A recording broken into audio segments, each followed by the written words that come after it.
Assalamualaikum warahmatullahi wabarakatuh. Hi everyone, today we're going to talk about meaning and language comparison. My name is Anit Rameswari. My name is Fina Aulia Rahma. My name is Nikita Ismarani. My name is Ananda Doways. Okay, I will explain the definition of universalism. In semantics, universalism refers to the idea that certain concepts, meanings, or linguistic features are universally shared across all human languages.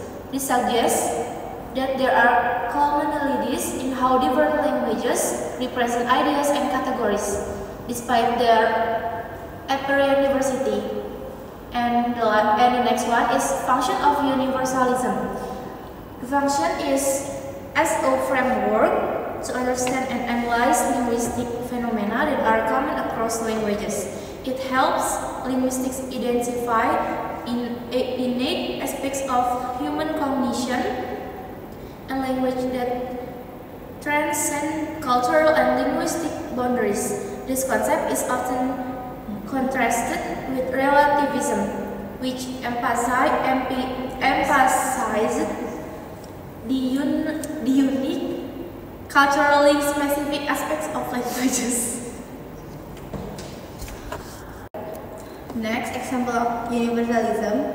A classic example of universalism in semantics is the concept of color terms. Research by Berlin and Kay found that all languages have basic color terms and that these terms follow a universal pattern. For instance, if a language has only two color terms, they are typically black and white. If a third term is added, it is usually red, and so on, following in a predictable sequence. This pattern suggests that the way humans perceive and categorize colors is universal, rooted in shared aspect of human visual perception and cognition. And the next is Berlin and Kay's investigation of color terms. In their seminal work, Basic Color Terms, the Universality and of Evolution, Brett Berlin and Paul Kay explore how different languages categorize color and whether there are universal patterns in the way humans perceive and name colors. They use color chips to determine how speakers of this language categorize and name color. The data gathered from these languages help them identify the universal patterns and the evolutionary sequence of color terms acquisition. Berlin and Kay investigation of color terms identified a universal sequence in which language tend to acquire basic color terms.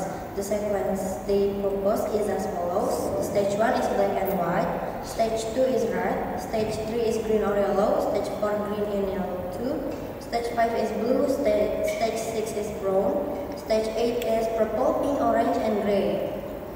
There are basic color terms criteria, but Berlin and Kay define basic color terms based on several criteria. The first one is the term must be monolexemic or a single word. The second one is its meaning must not be included in any other color term. The third one, its application must not be restricted to a narrow class of objects. And the last one, it must be psychologically salient for informants.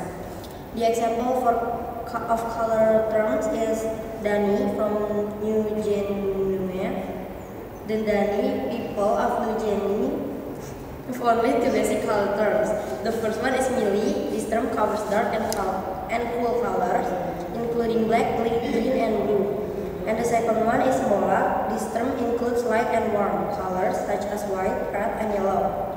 This example illustrates stage 1 of Berlin and Kay's sequence, where a language has only two color terms that broadly divide into the color spectrum into dark, cool, and light warm.